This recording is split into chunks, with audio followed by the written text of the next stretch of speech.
काय आहे तुझ्या हातामध्ये? कुत्तू. कुत्तू आहे. कोणी आणलं? पापान. कोणत्या पप्पानी? शिशी. शिरीष पप्पानं. हो. बघू ते कसं आहे तर. तुला आवडलं का ग? छान आहे का? आवडलं? गुंजनला लय आवडलं म्हणून घेऊन आलो तिला आहे ना. ए गुंजन आवडलं?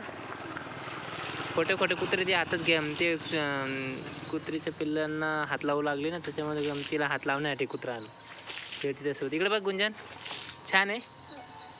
कसं आहे? इकडे बघ. काय काय खायला देते तुझ्या कुत्र्याला? हां भात देते खायला. खाल्ला भात मग? बरं ठीक आहे. म्हणजे भात खाऊ घाला का खाऊन आली? बरं ठीक आहे बाय कर.